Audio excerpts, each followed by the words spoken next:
Hey guys, welcome back to another episode of The Average Uninformed. Josh and I were discussing some stand-up comedy a while back, and that gave us a bit of an idea. We decided to compile a top 3 list of comedians to share with you guys to kind of see how our tastes match up with one another. So sit back and... She bangs, oh baby, she moves. I go crazy. She looks like a flower. but Okay. she's-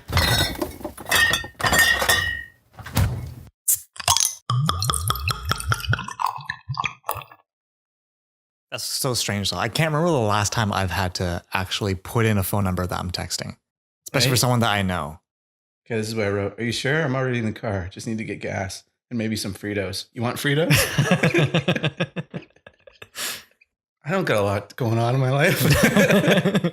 You just fuck around with people that text you the wrong I number. mean, this is pretty like, It's pretty harmless. yeah. It'd be different if it was like, all right, can you just walk to the end of the block? Yeah. Take your shirt off so I know who I'm picking up. Sorry, I'm invested in this texting Oh. conversation, but I can put it on the back burner. No, that's fine. You can text them. It's a wrong number texted me, so I'm Yeah. messing with him a little bit. Come on, man, respond. You're in the car waiting. So what's the conversation so far? Random number just texted me, said, "Can you give me a lift to Jake and Paula's?" I immediately responded back, "Sure thing. Where do you live again?" And he said, "Shayna's." And I said, "Well, I need street names, numbers, locations. I don't know this Shayna." And he wrote back, "Never mind." So I said, "Are you sure? I'm already in the car. Just need to get gas and maybe some Fritos. You want Fritos?" This dude is probably like 50 years old. Or 15, more likely 15. But let's be Yeah. honest, 12. 12-year-olds have cell phones now, right? He needs Probably. a lift, man. He doesn't have a car. What kind of 50-year-old shows up at Jake and Paula's without his own car? But like at the same time, when asked where you live, who responds with Shayna's? No kid would be like, oh yeah, pick me up at Nancy's. That's a very good point. I Maybe wish he this- would text back. Maybe this lonely is like now. a 30-year-old that just does not have his life together. I don't actually know Shayna's address, so we're just praying that you know. I'll give him another 2 minutes. I'm going to bug him again. Anyway, how you doing, Victor? Oh, I'm good. I'm very much interested in this random number you're texting back and forth with, though. You know what? It's the little things in life you have to enjoy. Every now and then you get little opportunities to make a difference in people's lives. And if you're just funny enough, that guy's going to tell his friends about you. So that's the important thing. I like stories. Context. Oh, I think he's on to me. He said, "I'll take a bottle of Wiser's, a bag of ketchup chips, and a new pair of socks, if you would be so kind." That's a weird combination of items. There was a deal on tampons and grab a pair of those. Drop them off at the pit stop on Walpole. He's on to me. Dang it. Okay, I'm going to write back. "So I got the gas, but here's the problem. I don't have any money." Yeah, this guy's on to me. Dang it. That's too bad. Well, you just became internet famous, sir. How? Okay, well, We're not here's a even good internet sport. famous. He wrote, "Drop them off at the pit stop on Walpole. Ask for Linda. She guards fort there. She knows the routine. I'm going to need 2 hours." I feel bad now. He No. outsmarted me. You win, sir. Victor, should we talk the news? Let's do the news. You know what happened this week? A lot of stuff happened. A lot of stuff did happen, but James Gunn was rehired to direct Guardians of the Galaxy Volume 3. All right, how do you feel about that, Victor? I'm excited. Wait, so does Guardians 3 still not have a release date then? No, but I think the understanding was they were going to start filming in January of this year. So probably it would be for a May release date next year. Mm-hmm. But that obviously got shelved when he got fired. Yeah. But so my estimate would be earliest 2021. I mean, you got some opportunity to like push the story forward a little bit. Sorry, I should correct that. It'd be 2022 because part of this rehiring deal is he is still doing the Suicide Squad for Yeah. Warner Brothers, That's and what they're next year? allowing him to do that first. And so that doesn't come out until 2021. So I see what you're saying. Yeah. now he's already probably done a lot of the pre-production on Mhm. Guardians 3 because they were planning to film in January. So probably a lot of the heavy lifting is already done. So they could probably go into filming production shortly after Suicide Squad comes out, or when he's done the editing process. Well, the script's already done anyway, so. Yeah, right? So it could be 2022. It's probably a good bet. Look at us. Good old estimated guesses. Wait, educated guesses? Educated is probably more. I know what I'm talking about. Yeah. So yeah, James Gunn. I dig it. Yeah, I'm excited for it. You know what? I don't want to be like one of those guys who like, I knew he would be back. But deep down, I always kind of hoped he would come back. Like, well, especially after he went to Suicide Squad, I'd be like, all right. Yeah, I was kind of Disney's thinking gonna be like, a little ticked about it. What would be the appropriate amount of time that everyone had forgot about what got him fired, that they could rehire him? Like 2 months. Turns out it was like 8 months, but it happened a lot sooner than I thought it would. But remember when Louis C.K. like did his thing or came out, had those terrible things he did, or apparently he did? Yeah. Or whatever he did. I don't even remember what it was. Something with his penis. Do you want me to get into it? Not really. I don't care. But like, and then he started doing stand-up again. Oh, was it 6 months after? And people were pissed about it. Yeah. It's like, what's the appropriate time for you to stop caring? Well, yeah. And I think there's part of it where it's like, how long should you wait? And like, is he allowed to go back living his life? You know what I mean? Yeah. Like, what, is he punished for the rest of his life? I mean, he's still like a white millionaire. So yeah, he could not do stand-up ever again if you wanted to. I think the thing that a lot of people were ticked about was that he didn't even address the reason why he was gone for a year or whatever. Again, he hasn't done a special or anything like that. That was just him working on material. The thing that leaked that someone recorded, like that was him just working on stuff. And it's not all going to be funny. Like it's new stuff he's writing. And so whatever. I don't even know what the point of this conversation was. I can't remember what I was getting at. How long you have to wait before you're forgiven. Yeah, I think some people, it's kind of like, no, you're done. You don't get the privilege of being a part of pop culture or society or whatever anymore. I like to dig through like those people's lives and just kind of see how shitty they've been. Well, I mean, yeah, I get what you're saying that, you know, we all shouldn't cast stones, but I also get it too, that there is a certain period of time that people who are accused of the things that he was accused of, maybe you shouldn't, you know, be rubbing in people's faces that poor choice of words. Maybe you shouldn't be, you know, in the limelight, making millions of dollars and being like, hey, nothing happened. Not that he's saying that, but yeah, you know what I mean? It leaves that impression that like, there was no consequences. Like, yeah, well, but he's a white middle-aged man. Probably. And a millionaire. What else you got? What else I got? Victor, I got so much this week. A lot of it is trailers. I'll tell you what, though, I got some other stuff. Do you want to wrap up with all the trailers? Yeah, sure. All right. You know what happened this week, Victor? What? The Fox Disney deal went through. Oh, yeah, it's official now, right? Yeah, it closed on Wednesday. Yeah, baby. Yeah, so 4,000 people lost their jobs, probably, maybe more. It's a little bummer for you. But bummer, but I don't know those people, so I will just ignore that for now. I mean, that is the real world part of it, the business part of it. But I think a lot of people are excited now that Disney. Were they the people that worked on the Fantastic Four and X-Men movies? I don't know. I think it was more. Unfortunately, it's the little people. There's redundant jobs now because it's two companies merging together. Right. So unfortunately, I think it's like the people who are like the executive assistant to the third camera operator position. The guy that holds the Kleenex for the camera guy. That's right. But anyway, that's the bummer part of it. The nice part of it, the silver lining for people who aren't involved in those companies, is that now Marvel is able to use both the X-Men and the Fantastic Four universes in theirs. That's exciting. It is exciting. But with that, there's lots of stuff to clean up. There's still two X-Men movies that have not come out yet that have been made. Wait, really? 2? Yeah, so there's X-Men Dark Phoenix that's coming out this summer. Are they just calling it Dark Phoenix? They're not even putting X-Men. Yeah, they may have dropped the X-Men. Yeah. I don't know. But anyway, that's coming out this summer. And then New Mutants is coming out. It's not a TV show? It is not. It is. Do you remember we got a trailer for it like 2 years ago? It was like, it's like a horror movie. I wasn't paying attention. No. Okay. Well, anyway, there were supposed to be a ton of reshoots for that to kind of push further into the horror element of it. Oh, that's cool. And that never happened. Nice. So now they're wondering if it'll ever happen. And there was also a thought that they were going to put Daphne Keane in it, who was X-23 in Logan. Oh, yeah. It's my wrong number texting me back. You can check it going. I don't care. That's okay. I'm in the middle of something. Doesn't he know that we're recording? What I assume it's a dick. I assume it's a guy. The way he was so flippant about, yo, can you give me a ride? Can you give me a ride? No, please. What a jerk. Anyway.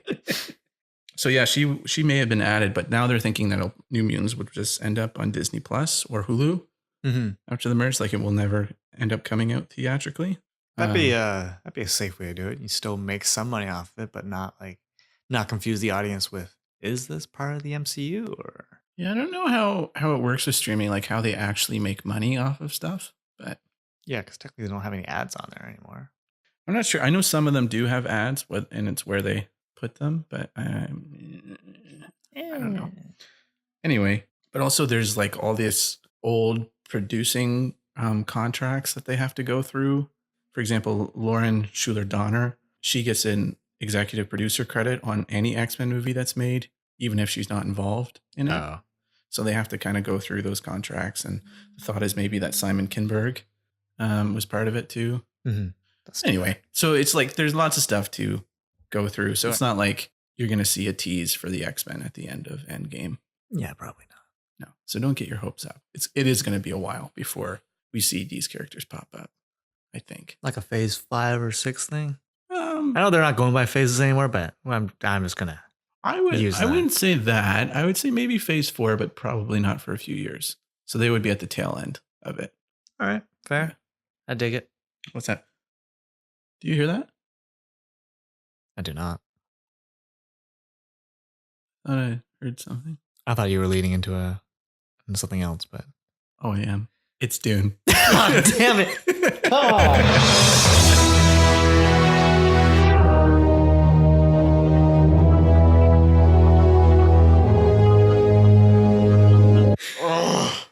Victor, Dune started production this week. This is, of course, Denis Villeneuve's Dune coming out in November 2020. So it started production this week. Chang Chen from Crouching Tiger, Hidden Dragon was cast as Dr. Yui. I know exactly who that is. Yep. And for sure. More importantly, Hans Zimmer is going to score the score. Oh, he's going to write the score. He's going to compose the score. He's scoring the score. That's what I said the first time. Yeah, that's probably the more accurate. I don't know. How do you feel about that, Victor? I mean, I like Hans Zimmer, but I wouldn't see a movie because of his music. Really? Yeah, I probably wouldn't either. That's like the added bonus of just like, I'm kind of interested in that movie. Ooh, Hans Zimmer's doing the score. Because he's kind of like the modern John Williams or Alan Silvestri. That's exactly what I would have said if I were to talk about him. Yeah. And his work, for sure. Well, I just mean that he has, in the past 10 years, made some very iconic themes. Like if you don't know who Hans Zimmer is, he did the scores for like Inception. I think he did some of the scores in Batman v Superman. He did the Dark Knight trilogy. He did, what is it? Interstellar? Maybe? I don't know. He did Gladiator. He did Pirates of the Caribbean. Oh, I didn't know that one. Yeah. Neat. He's a good composer. So I mean that's a little added bonus to the Dune soup. There's some salt in there now. I know nothing about Dune. I still don't know anything about it. I haven't even made an effort to look into Dune. I don't care. I'm excited about it. Victor, Florence Pugh was cast in Black Widow. I don't know who that is. So she's in the movie Fighting with My Family. Oh, she's the main actress? Yeah. Oh, cool. She has been, we were talking about last week, I think maybe that Emma Watson was going to be cast in it. She ended up getting that role instead. So as far as my understanding of it is, because nothing was confirmed last week, Florence Pugh is in, Emma Watson out. That's too bad. Yeah, it would have been cool to see her in like an action role like that. Yeah. But do you think she's just going to be fighting with some family members in that? I don't. Good one. Yep. You know what? It sounded better in my head. I just ate, so now I'm tired. I don't know if you are too familiar with Bill and Ted. Are you familiar with them? I've watched the movies. You've watched both of them or just the first one? I don't remember. Okay. After, I think it's been 20 years, maybe 25 years. Sure. They are making a third one. So they're going to start filming this summer and it'll be released next summer. Is it Keanu Reeves in it too? Keanu Reeves is coming back. Oh, Alex shit. Winter. See, same characters? Same characters. Oh, shit. Bill and Ted will return. So basically, the plot of the first one is that Bill and Ted are sometime in the future are going to form the world's greatest band, and their band will create peace throughout the cosmos. And Makes so sense. their friendship and future is threatened because they're not going to pass their history exam. So they're given a time machine to go back in time and study so they can pass their history exam. It's a ridiculous movie. The second one is even more ridiculous, which I won't get into right now. But the third one is supposed to be like they're now in their 50s or whatever, and they still Accurate. haven't created that song that has created peace and harmony throughout the world. So it's kind of like, what is our lives? What is this about? So That's interesting. yeah, so it's going to be called Bill and Ted Face the Music. Yeah. I'm excited. You think he's going to keep his John Wick look? I'm not sure. He'll definitely have long hair. Yeah. Because he'll have that heavy metal look. But I don't know if he'll keep the beard or not. There is a point at the end of the second movie where they go into the future and come back after they've learned how to play their instruments. The hell? Right before the Battle of the Bands. And he comes back and he has this wicked goatee. So maybe he'll have that. But anyway. Does it ever go into the future where they show them old? Or do you never see that? It's kind of funny if they have, we can see a comparison between what they thought. Yes, but I think it's like they're off in the distance and you can't really see them, I think. Oh, And it's also, they were like teenagers when they originally filmed the movie. So it's like, it's not going to be that accurate, but. No, but it would be kind of funny. Yeah, it would be kind of funny, but too bad. Well, speaking of Keanu Reeves, Victor, there was a John Wick trailer today. Oh, John hell Wick 3. yes. What did you think? Looks a lot more intense than the other two trailers that they've released. Yeah. I'm more excited about it now than I was before. I was really jazzed about it. Yeah. It got me psyched. There's this like cool knife fight where it's like a knife fight in a room where there's all these knives on display. Yeah. And so like they're just like grabbing knives off the walls and stuff. Isn't Wick just like picking knives off the walls and just throwing them at this dude on the ground? Yeah, just like over and over again, like double tap, triple tap. Yeah. I like the color direction in this too. Like it seems like every scene has its own little color palette. Mm-hmm. It's pretty neat. Yeah, it's a nice visual journey. I sound like I know what I'm talking about, right? Yeah, probably. Yeah. You're Okay. about as informed as the average Joe at this point. Yeah. The thing I'm actually really excited about is the dog stuff with Halle Berry. Yeah. They In the showed trailer, that she stuff, has 2 dogs that she sicks on people. The reason why I'm excited about it was I was reading an interview with the director, Chad Stahelski, I think his name is. Probably. And he was saying, like, when you have a movie dog, it doesn't understand that it's in a movie. So you just tell it to attack a guy and it thinks I'm attacking him. Yeah. So they decided to retrain dogs from puppies in order so that they understand that they're playing and having fun and it's pretend. And so they did that. But they also added the effect of they had Halle Berry train the dogs so that the dogs are never looking off camera to find out what they're supposed to be doing. They're always looking to her as they would if she actually was their trainer. That's really cool. So in the movie, when she's giving commands, like those are the real commands that she's giving. And so I found that really cool. That is really cool. Although, wouldn't it have been better, cheaper, less maintenance just to CG those dogs in? I guess so, but it's cool though. I do appreciate that kind of effort put into production like that. Well, and also, I mean, the guy is a stuntman. Like the director used to be a stuntman, so he's all about the practical, right? True. Didn't know that about the directors, so but I'm gonna play it off as I did. Yeah. Nice. I dig it. Anyway, should we move on to the next trailer? Did you watch Toy Story 4? Yes, I did. Yeah, what did you think of it? I think before I previously said that like I would have been fine without this Toy Story 4 movie because like it wrapped up nice. I like the ending they gave. But this one feels like almost like a fresh start Okay. because it doesn't like I don't need to like based on the drill. It doesn't sound like I need to watch the other movies. Yeah. Okay. Yeah, I Like get that. I like you know, like I just from pop culture reference, like I know who these characters are. Hmm. So like it's nice going in and seeing like a movie that doesn't involve Andy. It's like a Hmm. different. I don't know, it feels separate from the other movies with the way Yeah, the story's played out. I get what you're saying. I kind of felt it seems like a rehash of the first three movies over again. If not the first three, the first two. The kid's new favorite toy gets knocked out the window, so Woody has to go after them to get them back. And then he gets to this place and it's like, hey, maybe you don't go back with your owner and maybe you just stay here and get played with forever. Or you know what I mean? Mm-hmm. Whereas like that kind of mirrors maybe purposefully the first two where Woody, goes after Buzz after he knocks him out the window. And then the second one where he gets kidnapped by the collector who's going to put him in display case. But like, isn't this because like the other movies, Woody's never been the one to be like, hey, maybe I should stay here. Well, he was a little bit in the low point of Toy Story 2 where he was like, oh, maybe I should go to a museum. But yeah, I get what you're saying, that it's like Maybe he's always wanting to get back to Andy, but now it's Bonnie and he's not the favorite toy anymore. Yeah. It's a stupid fork.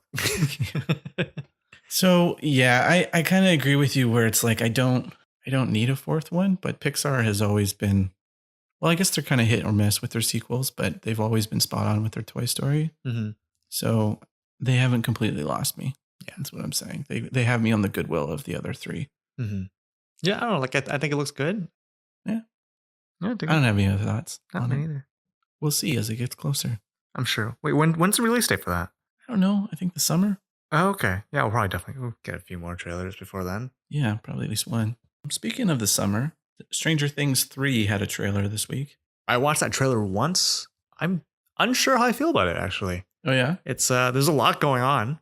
They introduced quite a few new characters. I like that they're a little bit older now. Yeah, I think they kind of have to go that route at this point. Yeah, the actors kind of grow up pretty quick. So that's they're all in their 40s now. So I mean, like I don't know like how old the kids are supposed to be. Yeah, I don't remember the time frame. Like I heard a few times that this one takes place in 1985, but I'm like, when did the other ones take place in? Yeah, I don't. Because like they're welcoming home that one kid, and I was like, oh, is it back from college? But then like I don't know. No, it was camp. Okay, because I was like, there's no way they're that old. But then you see other scenes, like, oh, yeah, like everyone else has kind of moved on, but not that far off. So it kind of begs the question: how many monster attacks does it take before you leave town? Well, I mean, they're the ones that stop it, so it's like, maybe we should stay. Do you think they feel like they're like veteran? Like they're the monster hunters of the town. You know, that they're like Buffy and the Scooby Squad. I hope not. I hope they're like every time they go in, it's like almost a fresh experience for them. It's like, we don't know what we're doing, but we somehow make it work. Like that monster they show at the end, it reminds me of like the Thing from the Thing. And there's that scene too with the douchebag from season 2. He's in the shower and there's like a growth on his arm. Yeah. I'm wondering if he turns into the monster. That'd be kind of cool. Like he gets a parasite and just mutates him.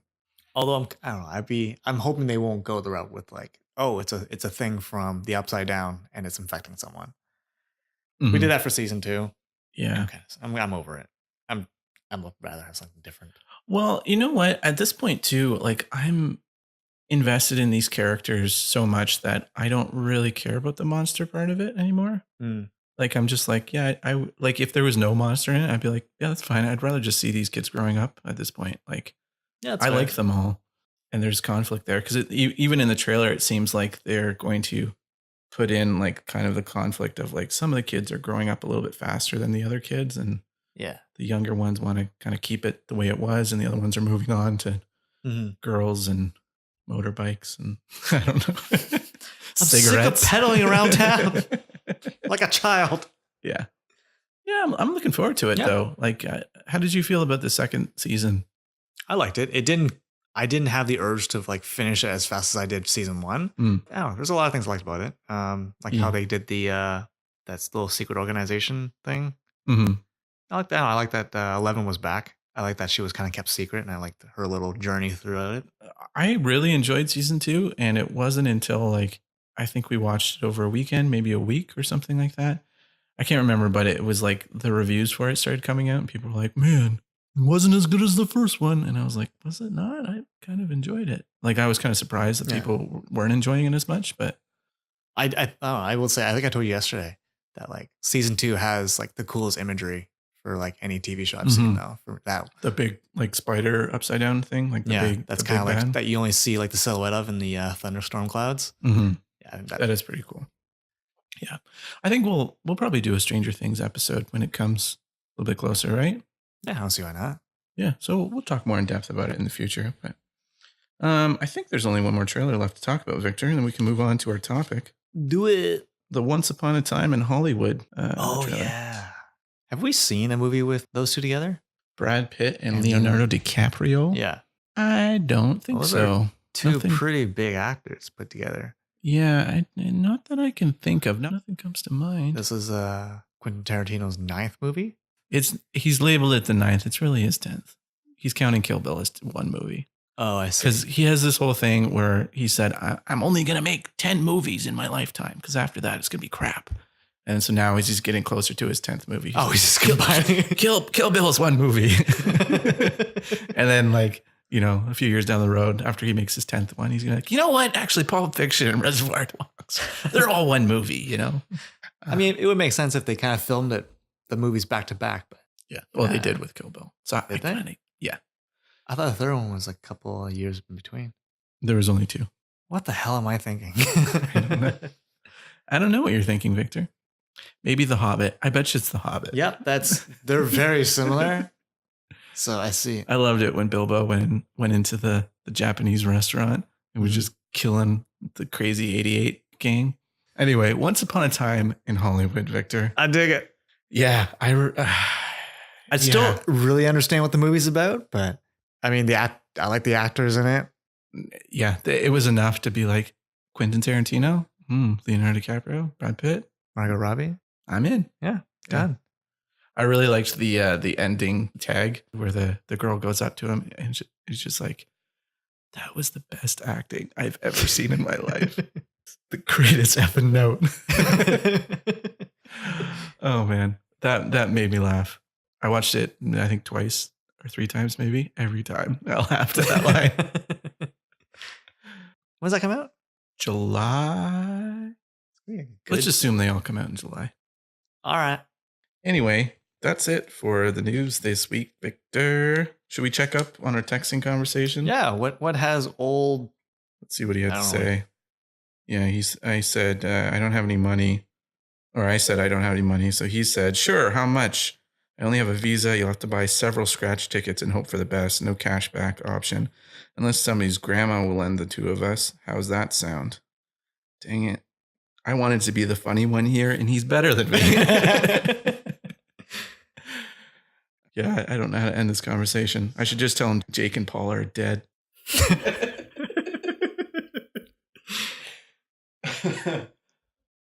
It's just funny because I haven't said anything for 40 minutes. You thought you gave up. Anyway, should we get into the topic of the week, Victor? Yeah, let's do that. So for this week, we decided to see what our top 3 comedians are, because I don't really know yours, and I think you have a good idea what mine are.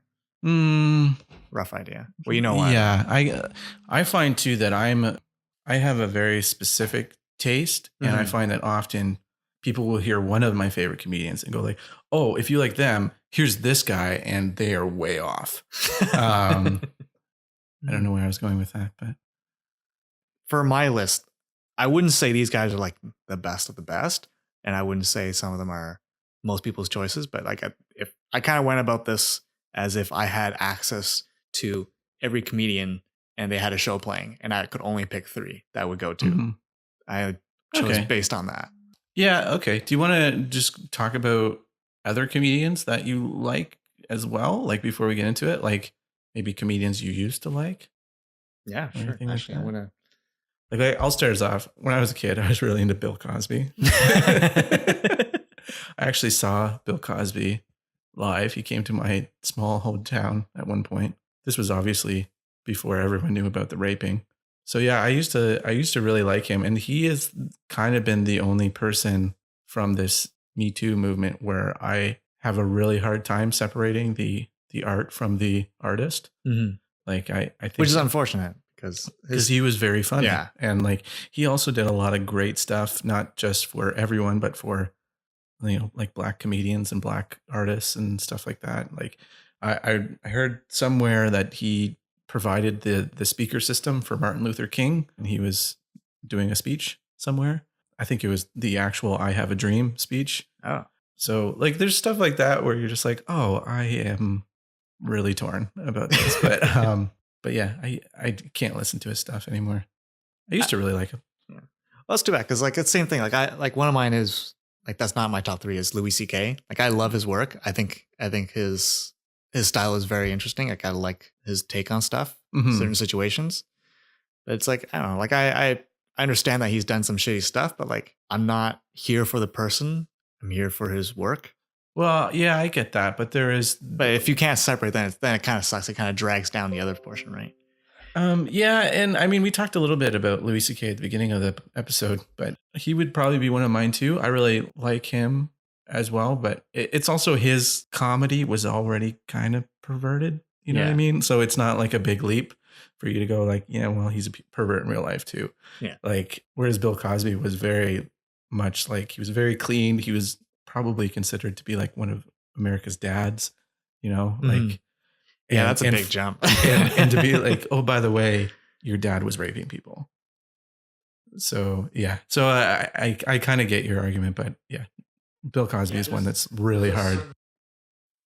Yeah, Louis C.K. would be one of mine as well. I really like him. I especially like him in his show Louis, because the type of comedy that I really like is I can handle kind of like the dirty jokes and stuff like that. It's not my favorite, but I kind of like the stuff where it can be really funny and then at the same time be very serious and like tug at your heartstrings and stuff. And Louis was kind of one of those shows. I would consider what, dark humor? No, it's just well-written show where it's more about the character than the jokes.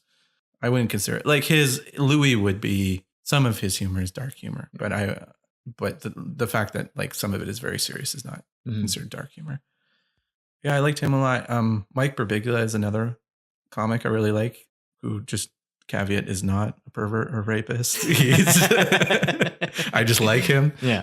Because he is the same way. And even in his stand-up, it's more of like a whole production, which I think you'll talk about as with another comic later, where it's like he's doing one long story basically, and it all kind of fits in. And he does tangents where he talks about some things, but then he comes back to the main story. And then by the end of the hour, he has a point, and maybe it ends on a serious note instead of a big laugh. Yeah. And so I really like Mike Birbiglia for that reason. But did Chris D'Elia ever make it close to your list? Chris D'Elia? No. I have an idea of who he is. Is he like kind of like a homeless person? Yes. Yeah. Okay. I know who that is. But, this guy? Yeah. No, I've never actually seen his stand-up. His stand-up's pretty funny. It's I think he's got 2 specials on Netflix, and he's got one floating around on YouTube. Okay. It's definitely very like, he's really crude, but like most of his stories, he's very like animated. Okay. He's just entertaining to watch overall. All I really know about him is he ripped apart Logan Paul right after he's brutal on Twitter. Suicide thing. Suicide. I found out he just replies to people on Twitter. Oh yeah? Yeah. James Gunn replied to me once on Twitter. Really? Yeah. I asked him a nerdy question and he answered me. Can I ask what the question is? I think it was just like, it was a continuity thing where it's just like, oh, how long does Guardians of the Galaxy take place? And he was like, just a couple days. And I was like, what a small world we live in. Yeah, it was definitely like a nerdy question like that. And he answered. So I was like, wow. That's kind of funny. Yeah. Anyway, should we get into it? Yeah, sure. Do you want to go first? Do you want me to go first? I can go first. Hit me. My first one is Josh Wolf. He's actually found him. He was like a recommended comedian when I was going through YouTube. He's a pretty laid back guy. Most of his jokes are stories. Like there's the one he's recently done was about him and his teenage son basically getting into a fight. Like a fist fight? Yeah, Not like, that it matters. I mean, yeah, it's basically like a fist fight. So it was a build up for a week of his son wanting to fight his dad. Mhm. It's a pretty funny watch, but yeah, it's fun. I don't know. He's got like a very interesting delivery. Like he's very casual. Like most comedians, you don't see them laugh at their own jokes, Mhm. but the way he tells it, it almost feels like you're in a room with like one of your best pals and you're just telling a story. Yeah, okay. I get it. He's done screenplays for Happy Madison. He's done appearances on like Chelsea Handler's show. Okay. He's been a writer for a few sitcoms. Okay. Interesting dude. So where did you said you discovered him on YouTube? Yeah, he was just, I don't know. I don't even know how he showed up. I think I was watching a bunch of clips with like some other comedians and then he just kind of popped up. Mm-hmm. Oh, okay. Kind of Have you watched any of his specials, or does he have any? He doesn't have any specials on Netflix. Oh, okay. He's a relatively like small comedian. Like, Okay. I don't think he has any like big specials on any other networks. I wonder if he considers himself a writer first and then just kind of stand up on the side. Like you say, Happy Madison, that's Adam Sandler's company. So Yeah. do you know which movies specifically he wrote on, or What's the one where he was in like kindergarten again? Or Billy like grade Madison? school? Billy Madison, yeah. It's considered one of the better ones of Adam Yeah. Sandler. So okay, so he's been around for a while because Yeah. you showed me his picture before we started recording, and like he looks pretty young. What did you say he looked like? Well, he looks like a generic love interest on a primetime drama. Like he looks like every leading man who's not A-list. You know, he kind of looks like Patrick Wilson. He kind of looks like Freddie Prinze Jr. Mm-hmm. Kind of looks like Tom Everett Scott. You know? Yeah, actually. He does. Yeah. So I mean, yeah, he's just kind of got that generic, good-looking white guy look Mhm. to him, which is good for him. Yeah. Good for him. Good genes. Yeah. What about you? What's the first on your list? The first one on my list is Kumail Nanjiani. Sounds familiar. I think I've seen. He's on Silicon Valley. He's from Pakistan. Mhm. I don't know how to describe him. Like big, thick eyebrows and kind of a large nose. Oh, yeah. Okay. Yeah. Yeah, you know me. I'm terrible with names, but I recognize a face. Okay. I first discovered him. He was actually on a show called Franklin and Bash, Mhm. which was like this random lawyer show that kind of had a funny twist to it. And he was their agoraphobic assistant. So he just lived at their office.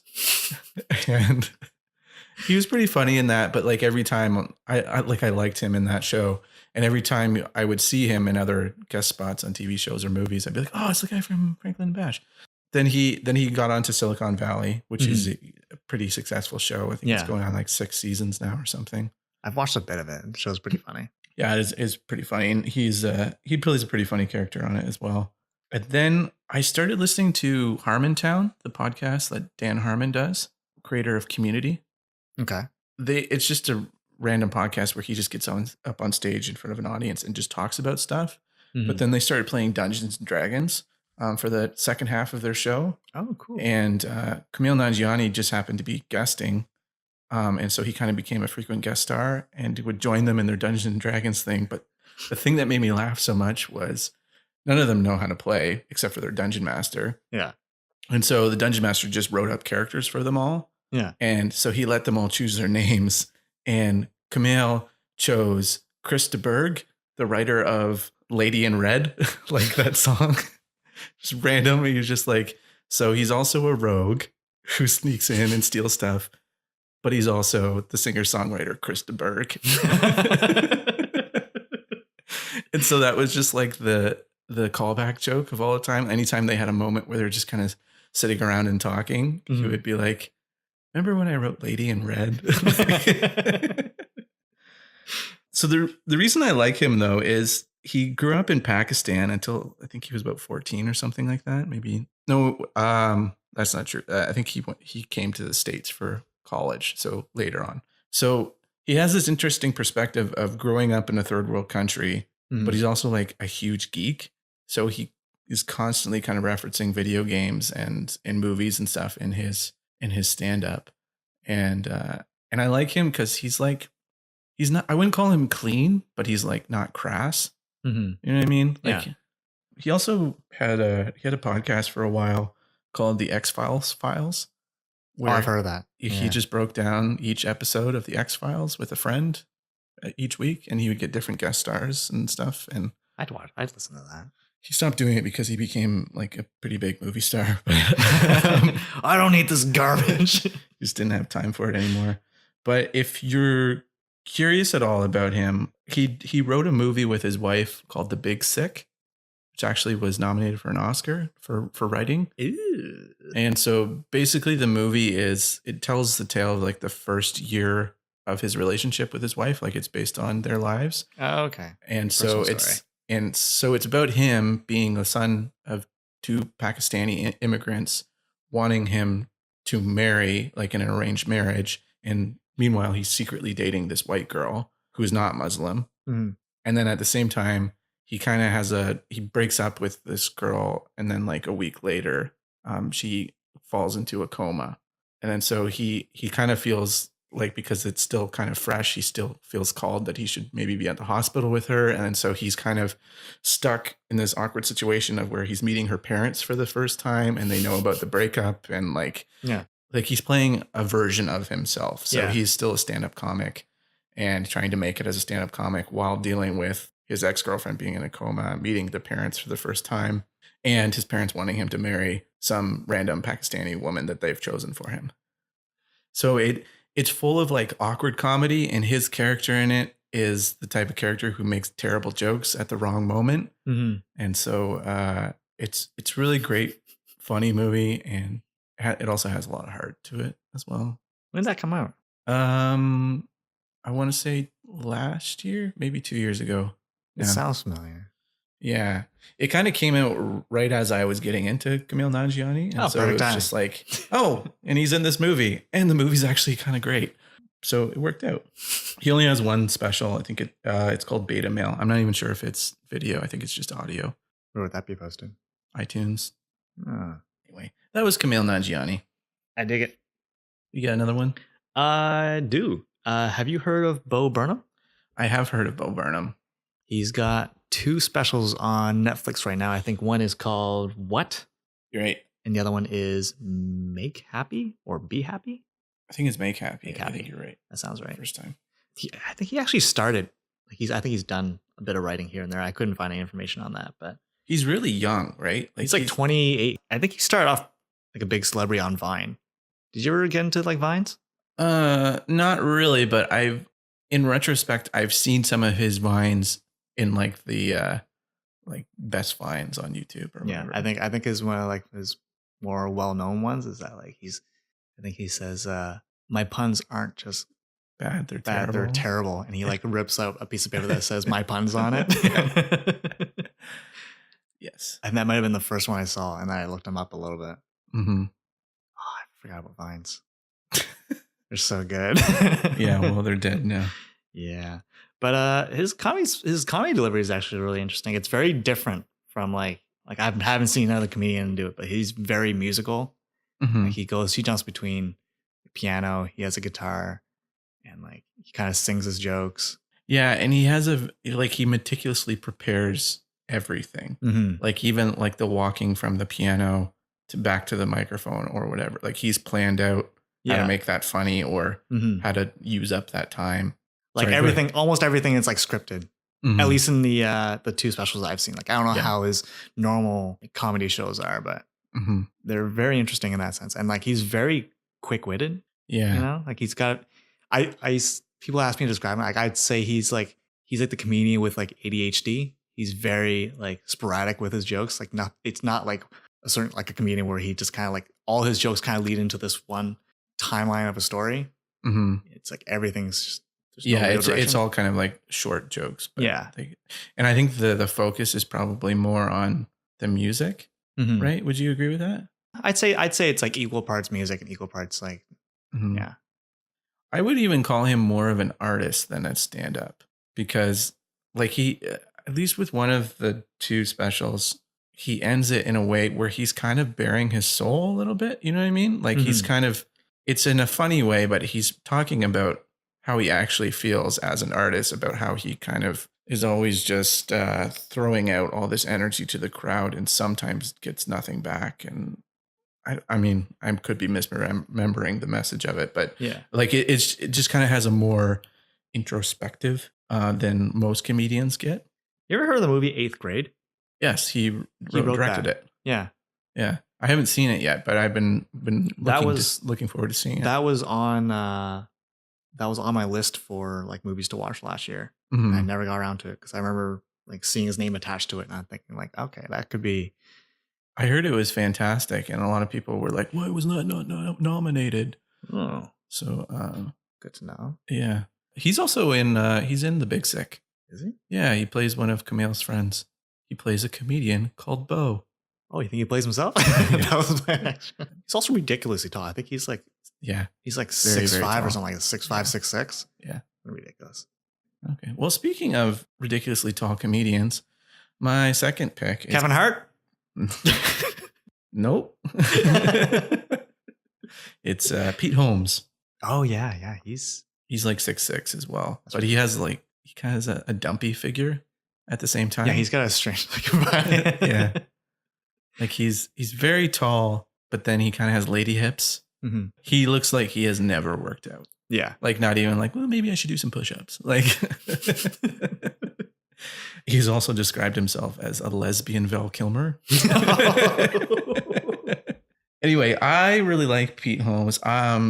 You may know him from the Batman parodies on College Batman? Humor. Yeah. Yeah. So he's like the one where like Batman can't find his voice and he's like, where were the other drugs going? Like that's him. And he also had a talk show for a little while called The Pete Holmes Show, Mm-hmm. where naturally he interviewed guests, but he also did sketches. And one of the frequent sketches that he did was like the X-Men exit interview. So he would play Professor Xavier, but then he would be firing one of the X-Men. And it would always be for like he would be making fun of them. He'd be like, Gambit, you throw cards. You're an idiot. Like you can't throw a knife, like something like that. Well, he fires Wolverine because like your entire skeleton is made of metal, and our arch nemesis is the guy who controls metal. Yeah, it was just stuff like that. But I think by the end he fires every X-Man. I think the only one he doesn't is Storm, and he just hits on her the entire time. But so he had that one, and then he was like the Street Fighter HR. So he'd have like characters from Street Fighter come in and be like, Vega, you can't have a knife in a street fight. Like it's a street fight. So I always liked him for those kind of things. And then I recently started watching his show on HBO called Crashing. Mm-hmm. The premise of the show, it's like if you are a fan of stand-up comedy in that world, is probably a good show to watch. Because basically the premise of the show is he kind of has like one foot in comedy, and he's like married and he lives outside of New York City, like an hour away. And he comes home one day and finds his wife cheating on him. So he gets a divorce and is kind of thrown all the way in the deep end of the comedy life. Mm-hmm. And so it's kind of him about like him trying to become a comedian, like really like trying to become a great comedian and not just as a job, or, you know what I mean? Like, yeah. And so it's called Crashing because his life is crashing around him, but also every episode he's crashing on another comedian's couch. And so like you have pretty big names in it, like Artie Lang is in it, Bill Burr has been in it, Sarah Silverman, John Mulaney was in one, I think, Colin Quinn, Emo Phillips. Like it's just kind of in the world of comedy. And it's like if you know a little bit about that comedy world, like there's certain locations and stuff that they go to, like the Comedy Cellar in New York. Mm-hmm. Comedy Store. I don't think he ever makes it out to LA. And it's kind of interesting because it's a show where you see him struggle. Like I don't know what the comedy life is like. I've never been a stand-up comic, but my understanding of it is there's a lot of struggling to get stage time, to finally get paid to do stuff, or it's a lot of traveling or whatever. And so he like it kind of unapologetically shows that, you know, so it's like you see him struggling and you see him as the episodes progress, him getting a little bit funnier. You know, you see him discover bits and then kind of hone them and make them funny. Oh, so and you kind of see the whole process of how like a comic gets his material and like refines it. Yeah, exactly. And that's kind of cool. So it's not just like, oh, he's just suddenly funny. Yeah, he's great in it. And one of the things I actually really like about it is he's a Christian comedian at the start of it. Mm-hmm. And it's the only thing I've ever seen in media where people treat Christians like regular people. Like everywhere else, it's always like, you believe in God? You're so stupid. Let me tell you why. Like, and especially in a world where it's comedians who notoriously tease and make fun of each other all the time. Mm. Like just the fact of seeing like comedians be like, oh, you believe in God? Tell me more. I Mhm. want to know why that makes you tick or whatever. Like, Yeah. just treating them like people, which is kind of nice because I've never seen that in anything else. Yeah, you're right. I think it's definitely pretty rare. Yeah. So anyway, that's where I really kind of fell in love with his stand-up, and I talked a lot about crashing. Sorry, but No, I don't. I like him because he, like what you were saying about Josh Wolf, like Mhm. he kind of feels like when he's doing stand-up that you're kind of just in the room with him and he's telling you a story Yeah. because he laughs at himself a lot. And a lot of times he starts a joke and then can't get through it because he's laughing. His And laugh then is contagious for Yeah. sure. And that was the same thing on his talk show. Is like he was a great interviewer because everyone who he talked to looked hilarious because he finds everyone hilarious. Mhm. Anyway, I think that's all I have to say about Pete Holmes. I will say though, I think his Batman like parody Yeah. is probably like my favorite in terms of like YouTube clips I've seen for comics. Yeah, I've watched that a lot. Yeah. Yeah. My third and final one is Bill Burr. Ah, Bill Burr. I think he's actually considered like one of the I can't remember, I don't even know what the word is for it, but like he's one of the first guys Racist? Oh, sorry. Go ahead. He's a white middle-aged ginger. He can't be racist. No, I think he's one of the first comedians to take up the podcasting thing. I think he's been podcasting for a little over 10 years now. Oh, really? He's like, I thought that was Joe Rogan, but I think they could be started right. I think he started before Joe Rogan, but I think Joe Rogan was a bit more successful than he was, and then his took off. Mm-hmm. Well, obviously it took off quite a bit more than Bill's, but Kevin Smith has been around. I wouldn't call him a stand-up comedian though. like, you know what I mean? Like they're like one of the Yeah. that group of people are like, Not to trample your point, but yeah. I get it. they're like the veterans of that, like the podcasting world. Yeah. So I don't know if you, for some reason, you've been living under a rock and you don't know who Bill Burr is. He's got a show on Netflix called F is for Family. He's been doing stand up for 1993. So it's like 26 years, 25 years. And the first time I heard of him, he was very like conspiracy theory centric. Okay. A lot of his jokes were like revolved around that. Okay. I just like his take on the world. Like he's very honest about real world stuff, like PC, gender, just people just being sensitive. Yeah, he kind of has a conservative view, Mm-hmm. and it's very pessimistic. Yeah, and I think that's kind of why I like him, because he's very different from the other like comics I know and listen to. Like he's just very angry, and it's kind of funny hearing him go off on stuff. And I think that's kind of his charm. And He's like, also in Breaking Bad. yeah, he was one of the goons. Yeah, He was worked with Huel. Huel, yeah. I don't really like Bill Burr. No? Oh, that's surprising. No, I've watched his stand up, and it's for all the reasons you just said. Like, for example, like I've compared him to Louis C.K. before, because like Louis C.K., like, because they kind of have this same view where they're kind of like, why are you guys being so sensitive? Mm-hmm. But Louis C.K. comes at it like just his delivery and like the way he carries himself on stage. It's kind of with a wink, and like you know he's joking. Mm-hmm. You know, like maybe he does feel this way, but not that seriously. Whereas Bill Burr, you're kind of like, does he hate the Jews? Like, like he's just so angry about it that, like, you know what I mean? Mm-hmm. So I have a hard time liking him.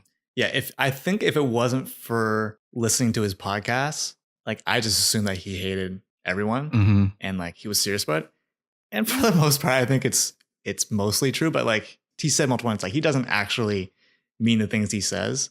Like he was complaining about how he was doing this one bit on stage, and then some girl got angry at him because it's basically saying he hates like gay people, purely joking. And it's and like you said, it's tough with him because it's hard to tell if he's joking or not, and it's hard to really understand his point of view without knowing the rest of his material sometimes. Yeah. I don't know. I really I get it. Like I see the appeal, Mm-hmm. but yeah.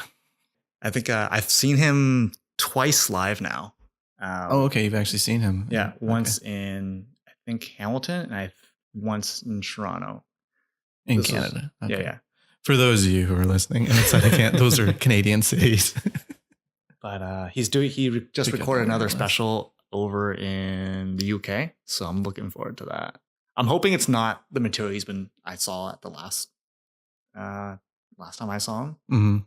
That was last year, I think. And I don't know how long he cycles material, cycles his hour. Yeah, usually it's like a year or a year and a half. I mean, what I've heard, there's no standard. Like I think David Spade's been doing the same material for 30 years. So, oh, I forgot what David Spade. Like that guy. But I don't know. It's kind of cool because his podcast, he kind of talks. You get a bit more insight into the comedy world, so you gotta understand how they come up with material and what he goes through between specials and just how hard he actually works. Because I think he says multiple times that he goes through a new hour almost every 6 months or something like that. Wow. Which is insane. Yeah. And then so I don't know. I like him for that too, because he's very knowledgeable about his craft, and it's kind of cool seeing a little bit more in depth into that. Because I don't know where else would you learn about that kind of stuff? I guess in Crashing, but or watching. There's lots of comedians with podcasts nowadays. Because I occasionally listen to Joe Rogan's podcast. And so on YouTube now, I just get recommended all these other podcasts. Yeah. Right. It's it seems like every comedian has a podcast now. Anyway, so Bill Burr. Do you have a favorite special or bit that he does, or you want to share with the rest of the class, Victor? I had one prepared. But no, I don't. No, okay. My third and final one is John Mulaney. So he is someone who's become very popular in the last couple of years. I think I kind of discovered him with everybody else. I didn't discover him because it's hey, have you seen this new comedian? But it was just kind of right around the same time. But he's kind of hard to describe. He's kind of got this 50s radio announcer voice. He does. And he's a very thin, young looking man. So I think he's in his 30s, but he looks like he's 22 or something like that. Yeah. Well, the ongoing jokes, or joking one especially, is that he's like a child. Yeah, exactly. And I think he's also described himself. I think he has a joke about something I'm straight despite everything about me. Because he does have kind of an effeminate quality, but not over the top or anything like that. But anyway, I really liked him. I just happened to watch one of his specials on Netflix. It was just one of the times where I was home alone, and I watched his special. And by the end of it, I was like, oh, I have to show this to somebody. He's really funny. I think it was The Comeback Kid that I watched. Yeah. But anyway, he has this bit at the end about it. The thing that really got me was he was telling this story about how he met Bill Clinton as a child. And he was describing it as being in this very specific Chicago hotel ballroom. And he said, oh, it's the hotel ballroom from The Fugitive. And then he would continue with his story. But then he would keep coming back to The Fugitive and being he would go, so is this ballroom from The Fugitive? And then so anyway, I'm walking in there and it's just full of all of Bill Clinton's, at the end of the movie when Harrison Ford walks up and he goes, you switch the samples or whatever. And so that's what really got me. And I was just okay, this guy's really funny. But he has a very good way of describing the situation. He's good at painting word pictures, if that makes sense, where you can understand exactly where all the players are. Descriptive. Yeah, he's very good at that. And he also has these insanely specific references that is not 100% universal, but at the same time is 100% universally relatable. That's contradicting, but you know what I mean? But it'd be something he would say, it's when you're in a Pizza Hut that you're pretty sure used to be a Blockbuster. It's something like that where you're just gotcha. I've never had that experience, but I totally get what he means.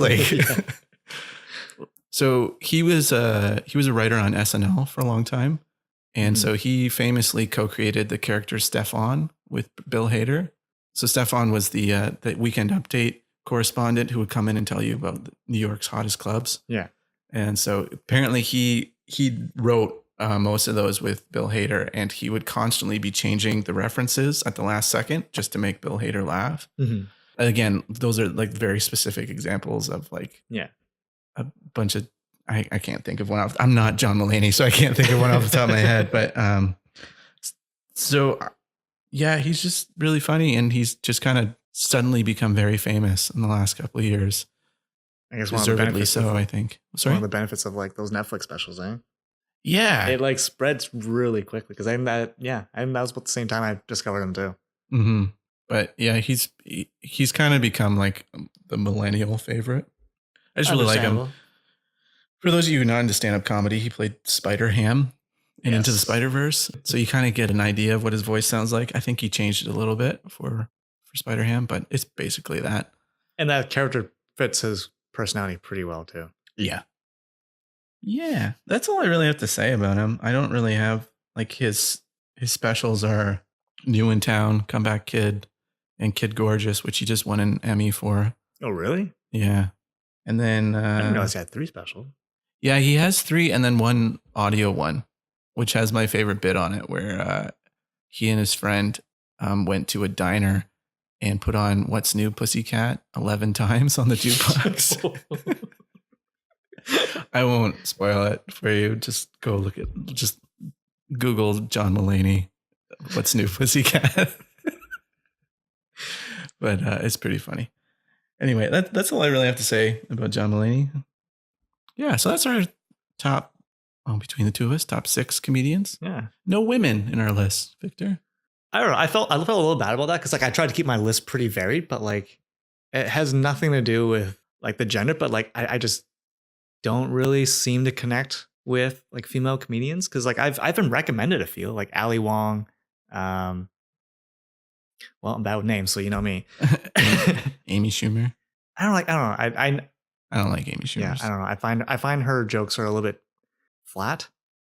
Okay. But like, I don't know. It's I don't know, something about female. I don't know if it's because of the material or just coincidence that like I'm not connected because like it takes a lot for me to like really enjoy a comedian. It just so happens that all my comedians are male. Yeah, I noticed like looking at my list after the fact, like all of my comedians, they're not. I mean, they're fairly clean. Mm-hmm. Like there's some of them, as I said, like with Kumail, he's not clean, but he's not crass either. And not to generalize, but I find that a lot of female comedians who make it, they make it because they're one of the boys, you know, and so they like really up the crass. Yeah. And like that's what makes them funny. It's just like, oh, that timid female up there is saying all these dirty words, like. And I haven't seen every female comedian, but the ones that have risen through the ranks, like Sarah Silverman or Amy Schumer, they're very dirty. And that's just I just don't like that kind of comedy. Anyway, should we wrap it up there? We could talk about comedy for another. Yeah, I think it's fine. We can wrap this baby up. Yeah. I'm gonna fall asleep. Well, thanks again for listening, guys. This has been another episode of the Average Uninformed. If you want to leave a comment, tell us your top 3 comedians. Leave them in the comments. And if you want to get in touch with us directly, you can email us at averageuninformed@gmail.com. And we'll talk to you next week, guys. Bye. Bye.